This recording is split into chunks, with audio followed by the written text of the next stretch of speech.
اب آپ کے سامنے شیخ العرب والعجم عارف باللہ مجدد زمانہ حضرت مولانا شاہ حکیم محمد اختر صاحب رحمۃ اللہ علیہ کے وعظ میں سے کچھ حصہ پڑھا جاتا ہے، توجہ کے ساتھ سماعت فرمائیے گا۔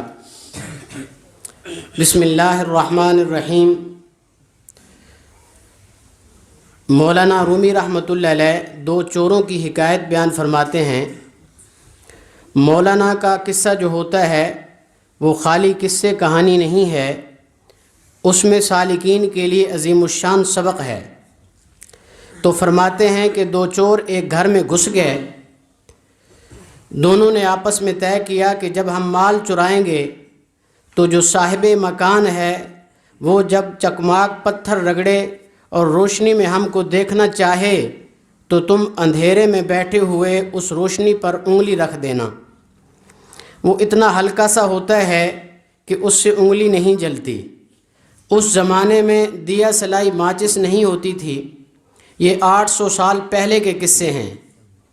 تو دونوں چور گھر میں گھسے اور ایک چور مال لوٹنے لگا، دوسرے نے جب دیکھا کہ صاحب مکان نے محسوس کر لیا کہ کچھ حرکت ہو رہی ہے، لہٰذا اس نے یہ دیکھنے کے لیے کہ میرے گھر میں کون آ گیا، اس نے چکماک پتھر رگڑا۔ پتھر کے رگڑنے سے جیسے ہی روشنی پیدا ہوئی، دوسرا چور جو اپنی ڈیوٹی پر بہت مستعد تھا اس نے فوراً انگلی رکھ دی۔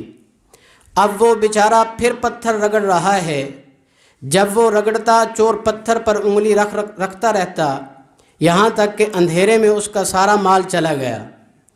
مولانا رومی رحمۃ اللہ علیہ فرماتے ہیں کہ آج بھی سالکین اور صوفیاء اپنے قلب میں عبادت کر کے نور تو حاصل کرتے ہیں، مگر ابلیس ان سے بد نظری کروا کے گانا سنا کر اور دوسرے گناہوں سے ان کی روشنی پر انگلی رکھتا رہتا ہے۔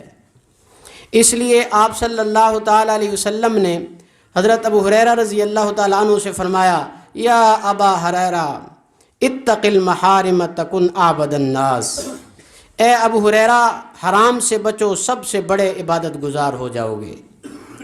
اگر تقویٰ کے ساتھ ایک مرتبہ اللہ کہہ دو تو زمین سے آسمان تک اس کے انوار بھر جائیں گے، اور سورج اور چاند کو اپنی لوڈ شیڈنگ کا احساس ہوگا، وہ احساس کمتری میں مبتلا ہو جائیں گے، اور سلاطین کے تخت و تاج اس نور کے آگے نیلام ہونے لگیں گے، اور نمکیات لا الہ کائنات سب جھڑنے لگیں گے، اور لوگوں کی دولتیں 2 لات محسوس ہونے لگیں گی، اور سموسے، کباب، پاپڑ، بریانیاں لذت قرب خداوندی اور لذت منعم حقیقی کے مقابلے میں ان نعمتوں کا درجہ ثانویہ ہو جائے گا۔